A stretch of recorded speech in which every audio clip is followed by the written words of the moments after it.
최대 한 4만 명까지 갔다가 10,000명대로 줄어들었다가 하루 확진자 수가 지금 다시 3만 명대로 가고 있는 상황이고, 그리고 브라질이 세계에서 두 번째인데 남미 페루, 칠레가 이제 계속 올라와서 결국은 이탈리아를 넘어섰어요. 예, 이탈리아를 넘어섰고 다음 주에는 아마 스페인도 넘어설 것 같고 영국도 넘어설 것 같아요. 그래서 남미가 확실하게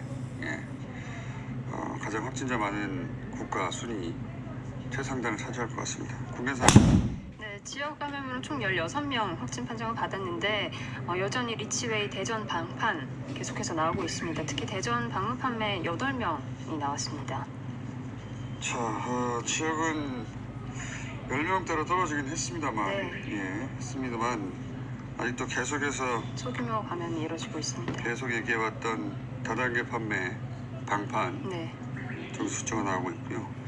한 가지 알려드릴 것은 저희가 열흘 전쯤에 고대 안산병원 감염내과 최원석 교수님 나오셔서 혈장 공유, 혈장 치료제 만드는데 그러니까 이분들은 코로나를 겪고 그리고 완치되신 분, 그분들한테는 그분들의 피해, 영화에 많이 나오잖아요. 피해 답이 있다. 그 혈장 공유를 해주시면 치료제로 쓸 수 있는데 생각보다 잘 몰라서도 그렇겠지만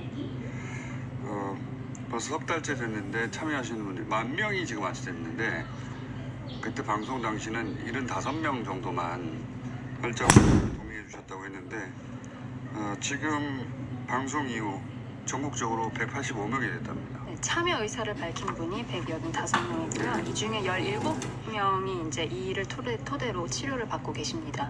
네, 방송 효과가 있었다고 감사하다고 교수님이 말씀하셨는데 좀 더 완치된 분들은 그냥 헌혈하시면 되는 거거든요. 참여해 주시면 감사하겠고. 자, 뉴스는요? 네, 오늘 아침 속보였습니다. 김정은 국방위원장이 총참모부의 대남 군사 행동에 대해서 그 계획을 보류하기로 결정을 했습니다. 이게 열흘 전쯤에 김대중 부부장이 이제 포문을 열 때 대적 행사권을 총참모부에 넘길 것이다라고 얘기를 했거든요. 그러니까 군의 대남 군사 행동 계획을 지시를 한 거죠. 그래서 이제 앞으로 군이 어떤 행동을 할 것인가에 주시하고 있었는데 그 군이 계획을 수립하면 군사중앙이라는 데서 결정을 한답니다. 여기 최종 결정기관인데 그 군사중앙위의 위원장이 김정은 위원장이에요. 거기서 결정되면 실행을 하는 건데, 그런데 이게 김정은 위원장이 처음 등장하는 겁니다. 이 새로운 긴장 국면에서 김정은 위원장이 뭘 했다거나 무슨 결정을 했다거나 말을 했다는 게 하나도 없었잖아요. 처음으로 등장을 해서 보류시킨 겁니다. 그러니까 굉장히 중요한 사인이라고 보고요. 지금까지 그 국면에서 김정은 위원장이 처음 등장해서 군의 대남 군사행동 계획에 대해서 보류하였다. 결국 이걸 해결할 사람은 김정은 위원장 한 사람이란 사인이기도 하고, 지금 파국으로 가는 건 원치 않는다라는 사인이기도 하고, 이건 저희가 정세현 부의장과 함께 따로 오늘은 안 되고 방문다고 내일 다뤄보기로 하겠습니다. 자, 다음 뉴스는요? 네, 국제 신용평가사 무디스가 코로나에 따른 경제 전망 보고서를 내놨습니다. 네, 내용을 보면 코로나 이전으로 경제가 회복될 나라는 선진국 중에 한국이 유일하다, 이렇게도 분석을 했습니다. 뭐 무디스가 그렇게 말한다고 그렇게 되는 건 아닌데 전망치가 그렇다는 거고 수치를 쭉 발표했는데 유럽 주요 국가들은 마이너스 10% 성장이에요. 지금 예상치가. 한국은 지금 마이너스 0.5인데 내년에 유일하게 한국이 이전보다 더 높은 경제 성장률로 회복하는 선진국일 것이다. 이런 전망이 나왔다고 합니다. 이건 최백원 교수님과 좀 자세히 따져보기로 하고. 다음은요? 네, 전단 살포에 대한 강력한 행정 조치를 선포한 그 이재명 경기도지사가 해당 단체에 자금이 어디서 났는지 그리고 또 어떻게 썼는지에 대해서 수사를 의뢰하겠다, 이렇게 밝혔습니다. 핵심은 돈이에요. 돈 때문에 벌어진 일이라는 건 자명한 상황이고요. 그러니까 그 자금을 수정하는 게 당연히 굉장히 중요하죠. 예.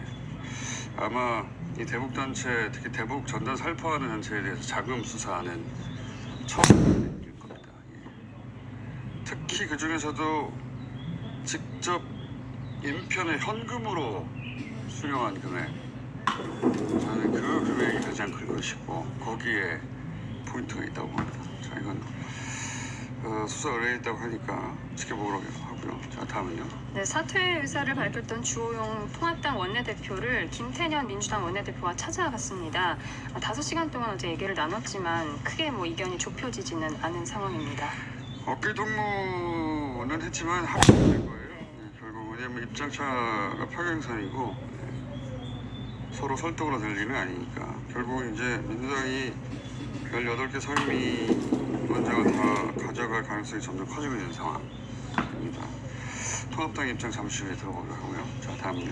네, 볼턴 회고록에 대한 내용들이 계속해서 나오고 있는데 트럼프 측에서도 맞불 회고록을 낼 계획입니다. 전직 트럼프 대변인이 오는 9월에 출판할 것이다 이렇게 또 계획을 밝혔습니다.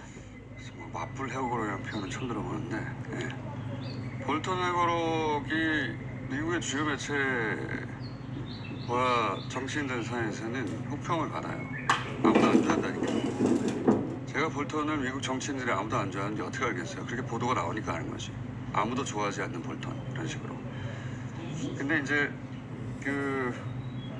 우리나라와 관련된 거는 이제 충분히 보도가 많이 됐는데 듣고 보면 한반도 운전자론이 잘 작동했다.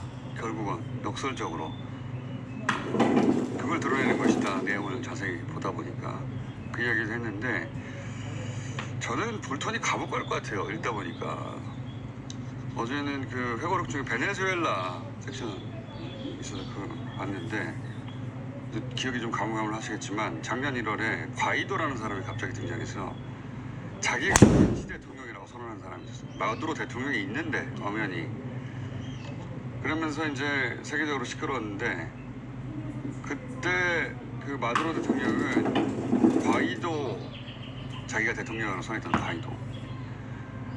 과이도의 배후는 미국이다. 쿠데타를 사주한다. 뭐 이런 식의 주장을 했어요. 근데 그 볼턴이 쓴 책 내용을 보면 이걸 사실상 인정하는 내용들이 자세히 적혀 있습니다. 마두로 정권을 실각시키라고 트럼프 대통령이 자신한테 지시했다는 거예요. 문장을 그대로 옮기면 이거 중학교 영어 많이 듣죠? Get rid of? 없애버려라? Get rid of 마두로 오리지. 마두로 정권을 제거하라고 따옴표를 써서 그것도 군사력을 이용해서 그러면서 직접 미국이 쳐들어갈 게 아니라 과이도를 이용해서 마두로 정권을 전복시킨다는 아이디어를 자기가 냈다고 생각했습니다. 자랑을 해요. 그러면서 이참에 그 배후를 쿠바로 지목을 해서 오바마가 테러 지원국에서 삭제했던 쿠바를 다시 테러 지원국으로 지정해야 한다는 아이디어도 자기가 냈다는 거예요. 자기 자랑 그 전체 과정을 좀 자세히 썼는데 아무래도 감옥 가지 왜냐면 아무 상관없는 제가 읽으면서 이거 다 얘기해도 되나 이렇게 그런 내용이 가득해요. 자, 어쨌든 어떻게 흘러날지 모르겠는데 회고록은 나왔는데 이게 이제 출판 금지가 내용에 형사적 문제가 없어서가 아니라 이미 많이 퍼져서 실익이 없다고 막지 않은 거거든요. 네. 원래 실익이 없을 때는 안 막아요. 우리도 그렇고. 그렇다고 해서 법적인 문제가 없는 건 아니라고 했는데 읽다 보니 무슨 말인지 알겠어요. 이거 다 말해도 되나? 그것 아주 자세히 자기가 뭔 말을 했고 트럼프 대통령이 뭔 말을 다른 나라 정권을 전복시키라고 대통령이 말했다고 따옴표를 쳐서 그 문장을 만약에 그렇게 인용한다는 게 말이 안 되잖아요. 그런 내용을 가득합니다. 결국 감옥 가지 않을까 하는 생각을 자 그렇고요. 요 내용 마무리 전에 오프닝으로 했던 이야기 저희가 닭갈비 가게가 닭갈비 사장님이 그런 증언을 했다. 법정에서. 그래서 저희가 긴 시간 떨어오자 취재를 했습니다. 아주 친절하게 자세하게 설명을 해주셨어요. 당시 상황을 구체적으로. 본인이 매일 하는 일이니까 정확하게 설명해 주실 수 있었던 거고, 근데 이제 직접 인터뷰는 고사하셨고, 그래서 긴 내용 중에 저희가 핵심적인 부분만 간추려서 성우의 목소리로 연기해서 일부만 그 내용을 들어보시겠습니다. 첫 번째 저희가 했던 질문이 뭐냐면, 검찰 조사 내용하고 어제 법정 진술하고 다르잖아요. 검찰 조사에는 사람들이 와서 밥을 먹고 갔다, 그것도 테이블을 붙여가지고 거기서 먹고 갔다라고 진술했다고 돼 있어요. 자기가 조사 취재 했다가 아니라 진술하였다라고 그런 말을 누가 했다는 거거든요. 그래서 이제 그 대목을 여쭤봤어요. 당시 검찰 조사에 대해서, 조사에서 뭐라고 답을 했냐. 근데 또 그때 전화가 왔고 본인이 이렇게 답했다고 하시는데, 잠깐 들어보시겠습니다. 이건 성우의 연기입니다. 말씀하신 내용 중에 핵심을 저희가 간추려서 추격한 거예요. 맨 처음 이 사건이 쟁점화 될 때 전화가 오고, 그게 영수증 출력해 줄 수 있냐, 여기서 먹고 계산한 게 맞냐, 그게 포장이었냐 먹고 간 거냐, 그때도 그냥 포장해 간 것으로 이야기했던 걸로 기억을 해요. 먹고 갔으면 볶음밥이 분명히 들어가야 되고요. 포장한 것으로 정통 닭갈비 나온 거랑 먹고 간 거랑 다르다. 테이블 번호도 그때 그분들이 올 때는 항상 좌식에 앉아서 드셨기 때문에 그런 데선 먹지 않았었다라고 자세히 설명을 해드렸어요. 시간상으로도 그때 포장을 해가야 오실 때 대접할 수 있는 시간 타이밍이 딱 맞아요. 네, 저희가 어제 새벽에 갑자기 구할 수 있는 성우가 여성밖에 없어서 여성으로 녹음을 했으니 남녀는 신경 쓰지 말아주시기 바랍니다. 내용은 그러니까 포장하고 먹고 간 거랑 건 다르고, 포장이 확실하다고 자세히 설명을 했다는 겁니다. 테이블을 붙여서 여러 명이 밥을 먹고 그중에 대표 테이블 번호를 적고 갔다, 아니에요. 그렇게 돼 있거든요. 수사 보고서는 명백히 허위라는 겁니다. 그래서 저희가 이제 그런 포장을 했다고 하니까 누가 와서 포장을 해갔는지 혹시 기억하시냐. 시간이 몇 년 됐잖아요. 근데 거기에 대해서 이렇게 답변하셨어요. 단골 손님이기 때문에 알아요. 거기 그 모임 중에 제가 아는 분이 와서 포장해 가신 거예요. 포장은 처음이라 제가 물어봤어요. 요지는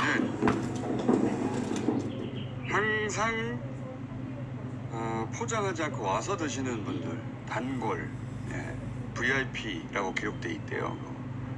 포스에. 그렇기 때문에 아는 분이다. 그래서 평상시에는 그럼 어떻게 먹고 가느냐 하고 저희가 물어봤죠. 항상 전화 주문하고 6시에 먹으면 5시 반에 전화해서 볶아 놓으라고. 그분들은 와서 주문한 적은 없어요. 볶아 놓으라고 주문을 해요. 그러면 한 서너 테이블이 동시에 와요. 한 10몇 명? 와서 먹고, 그러니까 밥 볶아 조리된 상태로 오시면 먹고 밥까지 볶아서 드시고. 자주 오시는 분이고 그렇게 한 10몇만 원씩 결제를 하시고, 그거를 기억 못할 사장은 없겠죠. 이제 저는 또 내용이 있는데, 미리 전화해서 이렇게 와서 주문하는 게 아니라 미리 전화로 볶아주세요, 몇 명분을. 그러면 그게 다 준비될 시간대에 와서 먹고 간다는, 그런 거 흔히 있을 수 있지 않습니까, 단골이면. 근데 그 시간대에 손님이 없는 시간, 5시 반, 6시에 저녁을 10명 와서 먹지 않잖아요. 손님이 없는 시간대인데 그렇게 한 번이 와가지고 미리 꼭 예약하고 10몇만 원씩 먹으면 사장님 그걸 어떻게 기억을 못하냐. 매일은 아니고 단골인데 그렇게 자주 오는. 그 기억한다는 겁니다. 근데 이제 처음으로 포장을 했기 때문에 당연히 더 기억을 하고. 그래서 이제 25번 테이블에 대해서 물어봤어요. 왜냐면 어제 보도로는 25번 테이블이 있다, 지금은, 이런 식의 보도도 있었거든요. 이게 좀 긴 이야기인데 간추려서 들려드리겠습니다. 그날 포장이 몇 번 있는데 다 25분에 찍혀서 나갔어요. 5시 50분에 결제를 했기 때문에 적어도 5시에 주문을 했었고, 그때는 25번이라는 게 양측 다 존재하지 않았어요. 지금은 21, 22, 23, 24, 25가 철판으로 다 연결됐기 때문에 25번이라는 자리가 있어요. 그런데 당시에는 25번이라는 자리가 숯불에도 없고 철판에도 없어요. 그리고 그런 걸 떠나서 어쨌든 지금 그 자료 내용이 포장은 확실한 거고. 지금은 숯불과 철판을 양쪽에 하나 봐요. 그래서 테이블이 연결돼서 25번이 있어서 지금 취재한 기자들은 25번 테이블이 있지 않느냐 이런 보도도 있었는데 사장님 측의 이야기는 그때는 없었다. 예, 없었다는 거고 없는 테이블 번호가 적혀 있다는 거예요. 없는 테이블 번호가 적혀 있고 그건 다 포장이다. 이거 국산한 얘기 아니겠습니까?